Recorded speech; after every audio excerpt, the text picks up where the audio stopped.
Gente, acredite e jura que o eclipse prova que a Terra é plana. As redes sociais foram bombardeadas por defensores dessa ideia. Guga, não dá para acreditar em qualquer coisa definitivamente. Absurdas, que nesse caso nem tem tanto problema. A gente chama de maluco, a gente chama de maluco, a gente chama de maluco, não afeta tanto a nossa vida. Tem um grupo crescente de malucos,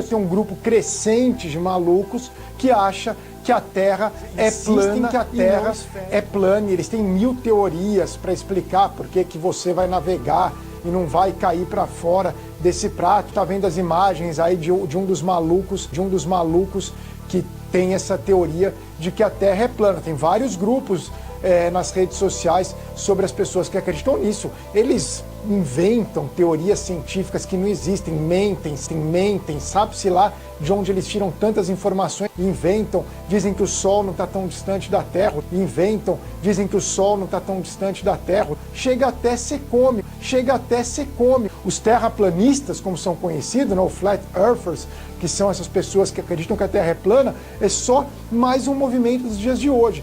Que é assustador. É um mundo de mentira, de malucos que assusta.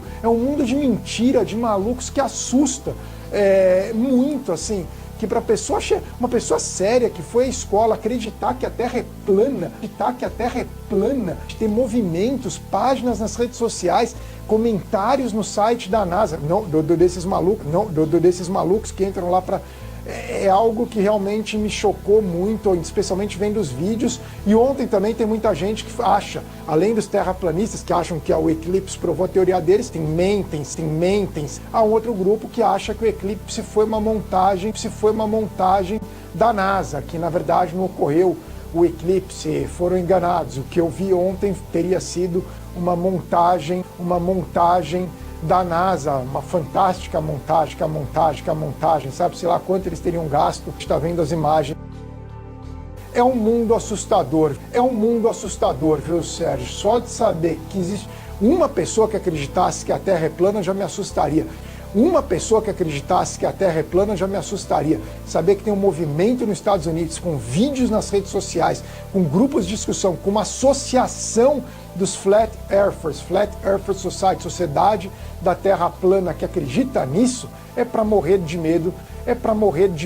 Definitivamente não vale aquela máxima de uma mentira contada 1000 vezes vira verdade. Porque mentira se propaga aí numa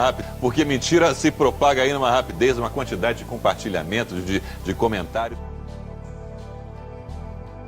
O eclipse solar de ontem prova que a Terra é plana. Das sombras. O Sol está tão distante que seus raios ficam paralelos quando atingem a Terra. Eratóstenes se perguntou como podia, no mesmo instante, uma vareta em Siene não projetar sombra e uma vareta em Alexandria, 800 quilômetros ao norte, projetar uma sombra diferente. Aqui está um mapa do Egito Antigo. Eu inseri 2 varetas ou obeliscos, um aqui em Alexandria e um aqui em Siene.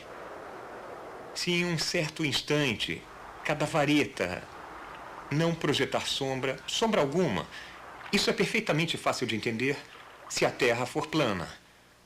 Se a sombra em Siene tem um certo comprimento e a sombra em Alexandria tem o mesmo comprimento, isso também faz sentido em uma Terra plana.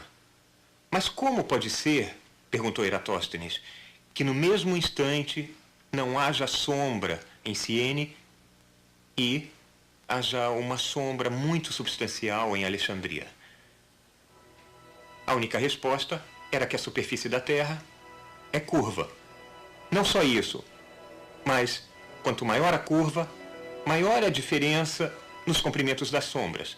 O Sol está tão distante que seus raios ficam paralelos quando atingem a Terra. Varetas em ângulos diferentes para os raios de Sol vão projetar sombras de comprimentos diferentes.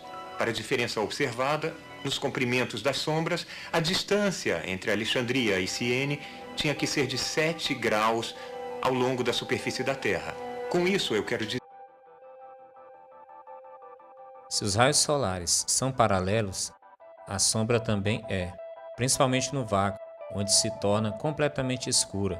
totalmente preta devido à ausência das partículas de oxigênio e outros gases que não estão presentes no vácuo. Lá, a falta de uma atmosfera faz com que as sombras sejam bem mais escuras que as da Terra. Um exemplo são as crateras da Lua. As fases da Lua refere-se à mudança aparente da porção visível iluminada do satélite devido à sua variação da posição em relação à Terra e o Sol. O ciclo completo, denominado lunação, leva pouco mais de 29 dias para se completar, período no qual a Lua passa da fase nova, quando a sua porção iluminada visível passa a aumentar gradualmente até que 2 semanas depois ocorra a Lua cheia, e cerca de 2 semanas seguintes volta a diminuir e o satélite entra novamente na fase nova. O ciclo de 360 graus da Lua em volta da Terra dura cerca de 27,3 dias, ou seja, 360 dividido por 27,3 igual a 13,18 graus por dia. Dividido por 24, temos 0,54 graus por hora. Observamos aqui da Terra a Lua indo de leste para oeste, efeito esse causado principalmente pela rotação da Terra. A Terra gira 360 graus em um dia, ou seja, 360 dividido por 24 igual 15 graus por hora. Então, 15 dividido por 0,54 igual a 27,77. Isso significa que a velocidade de eixo da Terra é 27,77 vezes mais rápida que a velocidade de eixo translativo da Lua em volta da Terra, ok?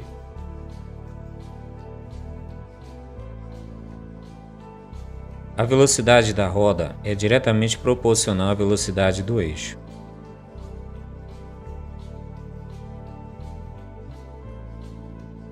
Tanto a Terra como a Lua possuem respectivamente círculo com 6.000 km de raio, com velocidade de 1.600 km por hora na linha do Equador, e círculo de translação com raio de 384.000 km, com velocidade de 3.700 km por hora.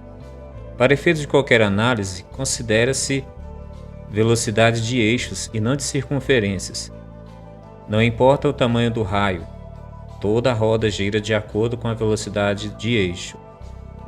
Para sabermos a velocidade que a Lua deveria estar à mesma velocidade de eixo da Terra, utilizamos uma regra de 3 simples. Temos a Terra com 6.000 km de raio e velocidade de 1.660 km por hora. Então, 384.000 km de raio do giro de translação lunar será igual a x velocidade. Fazendo a conta, temos que x é igual a 106.240 km por hora. Outro cálculo mais simples, também podemos multiplicar 3.700 km vezes 27,77, que é igual a 102.490 km por hora. Ou seja, essa seria a velocidade aproximada da Lua se a mesma tivesse a mesma velocidade de eixo da Terra. Se isso fosse assim, a Lua estaria sincronizada com o mesmo lado da Terra. A única maneira de reproduzir o eclipse solar no modelo heliocêntrico é acelerar 28 vezes mais a Lua. Sabendo que a Lua gira 0,54 graus por hora e a Terra 15 graus hora, temos um princípio chamado velocidade angular. Também podemos reduzir a velocidade da Terra em 29 vezes, por exemplo, deixando-a com velocidade angular inferior. É dessa forma que esses gráficos fraudulentos conseguem reproduzir o eclipse. 1.660 km por hora dividido por 29 igual a 57 km. É só assim que esse eclipse está acontecendo aqui nesse gráfico. O eclipse percorreu 4.000 km de terras americanas em 1 hora e 33 minutos, com tempo total de 6 horas e 13.000 km de percurso. Convertendo em graus, a Terra girou 90 graus e a Lua apenas 3,2 graus. Mas nessa simulação, a Lua e a Terra estão milagrosamente quase sincronizados. Subtraindo-se os números, temos 86,8 graus de rotação da Terra durante o evento a mais em relação à Lua. As sombras no vácuo não possuem essa aberração de umbra e penumbra inventada pela NASA, pois a fonte de iluminação é única e está a 150 milhões de quilômetros. Segundo Eratóstenes, o Sol está tão longe que seus raios, ao chegarem na Terra, são paralelos. E agora a NASA contradiz o experimento dele, mostrando esse lixo CGI. Francamente, Se a Lua possui diâmetro de 3.400 km e os raios do Sol são paralelos, a sombra do eclipse provocaria uma escuridão total na América do Norte e Central por quase 2 horas. Portanto, é conclusivo que o eclipse solar refuta definitivamente o modelo globo heliocêntrico. Depois de dias ainda ninguém conseguiu fazer uma reprodução fiel do eclipse obedecendo todos os padrões de velocidades das órbitas. Mas novamente vamos reproduzir o eclipse, só que dessa vez vamos usar o gráfico da própria NASA para a reprodução. Perceba que esse gráfico é terraplanista, pois na verdade aqui a Terra está parada e a Lua está se movendo. E o terceiro elemento, o Sol, está passando tão perto e mais rápido que a Lua que projeta esse ângulo de sombras sobre a Terra.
Reproduzindo o eclipse no extinto heliocentrismo, temos esse movimento com os 3 elementos do eclipse alinhados, sendo observados, cronometrados, e movimento da Lua de leste para oeste, com sombra no mesmo sentido.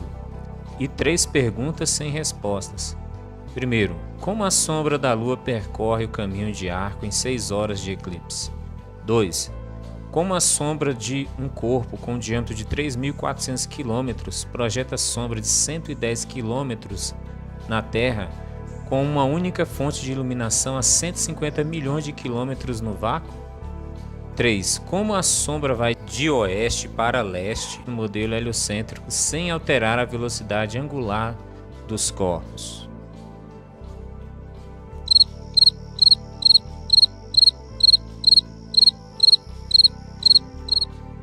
Graças a Deus que nós temos a resposta. Dentro dos princípios científicos de observação empírica, mensurável e reproduzível, no modelo de Terra plana, conseguimos reproduzir observando os 3 elementos do eclipse, cronometrados e com várias mensurações. Sol mais rápido que a Lua, sombra indo de oeste para leste, caminho da sombra em formato de arco, cheque mate mais uma vez no globo. Sol e Lua estão a aproximadamente 5.000 km de altura. Sol ultrapassando por cima da Lua projeta sua sombra na Terra. Dadas as devidas proporções da perspectiva, as sombras tomam forma maior que os objetos, quando esses estão muito próximos à fonte de luz. A Lua tem aproximadamente 50 km de diâmetro, porém, como passou muito próximo à fonte de luz, sua sombra foi aumentada em mais de 100%. Para provar que o Sol está abaixo e que os ângulos das sombras provam que a Terra é plana, veja esse experimento.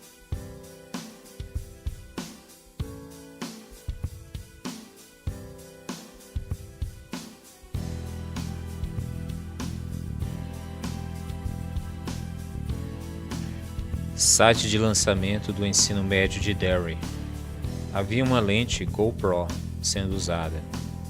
Eu fiz o meu melhor para remover essa distorção. Filmagem distorcida não é minha.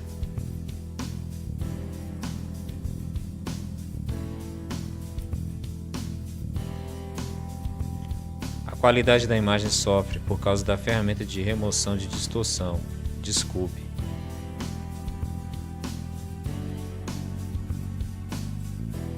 Eu escolhi esta filmagem por seus raios crepusculares, pontos úmidos da nuvem e cobertura de nuvem irregular em alta altitude.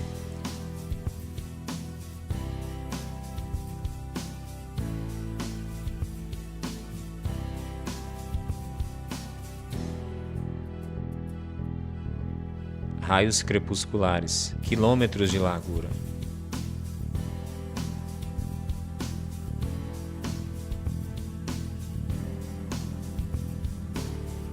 Ponto de acesso da nuvem e reflexão aérea.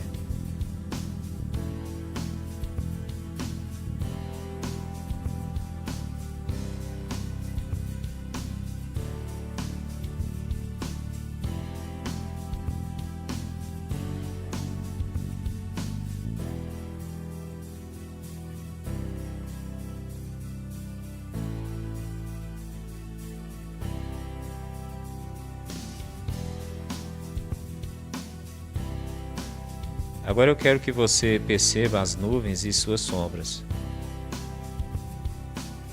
Observe como as nuvens são lançadas para fora em um padrão de divergências circulares, longe da fonte de luz. Sombras à esquerda das nuvens. Observe onde cada sombra está em relação à sua própria nuvem.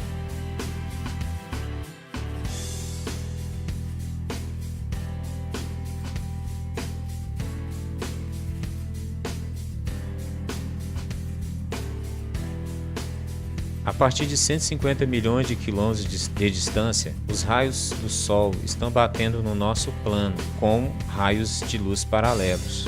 Raios paralelos devem criar sombras paralelas. Sombras diretamente abaixo, que deixa a refração. Uma vez que refração é apenas uma palavra franca para dobra. De que maneira deve dobrar? A dita ótica, a luz atingindo uma lente esférica, como a nossa atmosfera, deve convergir os raios e não divergi-los, sombras à direita da nuvem.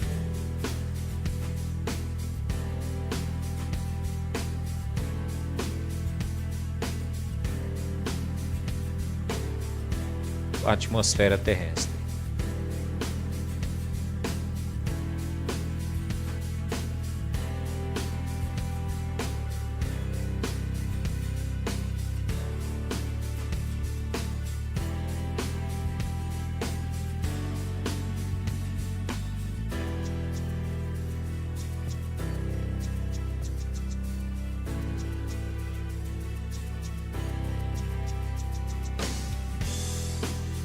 A luz refratária que atinge uma esfera deve convergir para dentro e não divergir para fora. Então, neste vídeo, eu só tenho duas perguntas. Pergunta 1. Se o Sol está a 150 milhões de quilômetros de distância e atingindo a Terra com raios paralelos, por que ele está lançando sombras divergentes? Pergunta 2. Se o Sol está a 150 milhões de quilômetros de distância e sua luz está sendo refratada pela atmosfera terrestre, por que ele está lançando sombras divergentes? Os raios crepusculares, os hotspots da nuvem e as sombras divergentes. Todos os raios estão apontando para o Sol.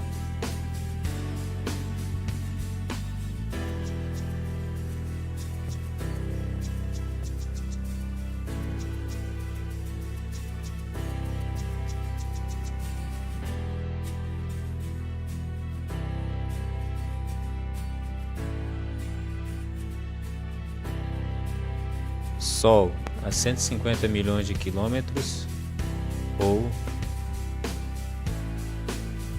Sol a poucos milhares de quilômetros de altura. Em sua época, Erastótenes não tinha um balão de alta altitude com uma câmera. Talvez seja por isso que ele estava redondamente enganado. Supondo que o Sol esteja muito longe e seus raios cheguem à Terra paralelos, será que a lente atmosférica não comprometeria muito a inclinação das sombras afetando drasticamente os cálculos de Aristóteles? O que há de errado com essa imagem? Os ângulos das sombras revelam de forma irrefutável que o Sol está muito perto e é pequeno. O balão está a 34 km de altura. De acordo com o cálculo de distância do horizonte, a filmagem está focando o mesmo a 659 km de distância. E se considerarmos essa altura sobre um plano, temos muito mais de 800 km. Ou seja, aqui está algo muito similar ao experimento de Aristóteles, porém com resultado esmagador a favor de uma Terra plana.